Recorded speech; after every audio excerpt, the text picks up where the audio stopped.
नवरात्रि, जिसका अर्थ होता है नौरातें, यह देवी दुर्गा के सम्मान में मनाया जाने वाला एक हिंदू त्योहार है जो बुराई पर अच्छाई की जीत का प्रतीक है।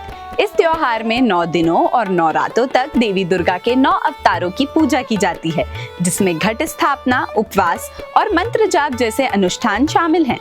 नवरात्रि के दिनों में लोग कई तरह से माँ की उपासना करते हैं।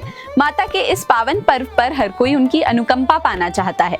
माता रानी की उपासना करने का वैसे तो कोई विशेष समय नहीं होता, परंतु नवरात्रि के समय नवदुर्गा की उपासना बहुत महत्वपूर्ण मानी जाती है। यह त्योहार साल में 4 बार मनाया जाता है।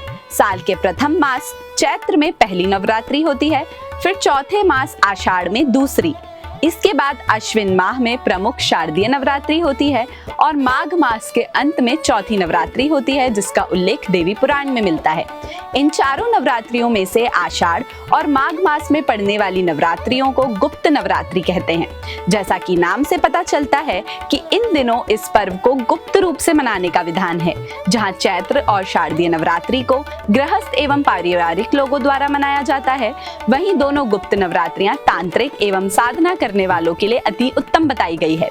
इसलिए गुप्त नवरात्रि आम लोग नहीं मनाते, बल्कि साधना करने वाले मनाते हैं। इन चारों नवरात्रियों का महत्व समान है और इनमें माता आदिशक्ति के 9 रूपों की पूजा की जाती है। इन चारों नवरात्रियों का महत्व समान है और इन सब में माता आदिशक्ति के 9 रूपों की पूजा की जाती है। इन सभी नवरात्रों का जिक्र देवी भागवत तथा अन्य धार्मिक ग्रंथों में भी किया गया है, लेकिन सर्वविदित है कि चारों में चैत्र और शारदीय नवरात्रि को प्रमुख माना जाता है। एक साल में यह 2 नवरात्रि मनाए जाने के पीछे भी कई कारण हैं। आइए हम आपको नवरात्रि का उत्सव साल में 2 बार मनाने के पीछे के आध्यात्मिक, प्राकृतिक और पौराणिक कारणों के बारे में बताते हैं। नवरात्र का पर्व 2 बार मनाने के पीछे अगर प्राकृतिक कारणों की बात की जाए तो दोनों ही नवरात्र के समय ऋतु परिवर्तन होता है।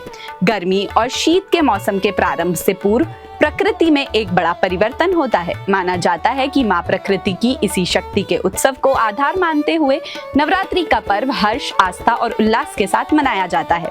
अगर भौगोलिक आधार पर गौर किया जाए तो मार्च और अप्रैल के जैसे ही सितंबर और अक्टूबर के बीच भी दिन और रात की लंबाई समान होती है। तो इस भौगोलिक समानता की वजह से भी एक साल में इन दोनों नवरात्र को मनाया जाता है। प्रकृति में आए इस बदलाव के चलते मन तो मन हमारे दिमाग में भी परिवर्तन होते हैं। इस प्रकार नवरात्र के दौरान व्रत रखकर शक्ति की पूजा करने से शारीरिक और मानसिक संतुलन बना रहता है। यदि चैत्र और शारदीय नवरात्रि की बात करें तो चैत्र नवरात्रि को साधारण तरीके से और शारदीय नवरात्रि को बहुत धूमधाम से मनाया जाता है।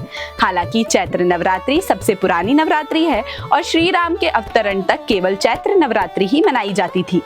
चैत्र नवरात्रि का आरंभ तब से हुआ जब नवदुर्गा का प्राकट्य हुआ था। महिषासुर नामक दैत्य का अंत करने के लिए देवताओं ने माता पार्वती से रक्षा की प्रार्थना की। तब माता ने 9 दिनों में अपने 9 रूपों को प्रकट किया, जिन्हें नवदुर्गा कहा जाता है। इन्हीं 9 दिनों को चैत्र नवरात्रि के रूप में मनाया जाने लगा। इस प्रकार चैत्र नवरात्रि सबसे प्राचीन और पहली नवरात्रि है। धार्मिक मान्यताओं के अनुसार शारदीय नवरात्रि मनाने के पीछे की कहानी प्रभु श्री राम से जुड़ी है। प्रभु श्री राम ने रावण के साथ युद्ध पर जाने से पूर्व अपनी विजय की मनोकामना करते हुए मां के आशीर्वाद लेने के लिए एक विशाल पूजा का आयोजन करवाया था। माता रानी के आशीर्वाद के लिए वे चैत्र नवरात्रि तक का इंतजार नहीं करना चाहते थे और तब से ही प्रतिवर्ष 2 बार नवरात्रि का पर्व मनाया जाने लगा। इसलिए चैत्र और शारदीय दोनों नवरात्रियों में श्री राम की पूजा करने का भी विधान है। जहां एक तरफ चैत्र नवरात्रि का समापन श्री राम नवमी के दिन होता है, वहीं दूसरी ओर शारदीय नवरात्रि के अंत को सत्य की असत्य पर व धर्म की अधर्म पर जीत का स्वरूप माना जाता है। चैत्र नवरात्रि का व्रत शारदीय नवरात्रि से अधिक कठिन होता है। वहीं शारदीय नवरात्रि को नृत्य एवं उत्सव के रूप में मनाया जाता है, इसीलिए ये अधिक प्रसिद्ध है। वैसे तो नवरात्रि और दशहरा पूरे भारत में मनाया जाता है, किंतु बंगाल की दुर्गा पूजा विशेष रूप से प्रसिद्ध है और दशहरा बंगाल के सर्वाधिक महत्वपूर्ण पर्व के रूप में मनाया जाता है।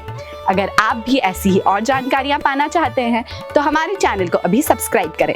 धन्यवाद।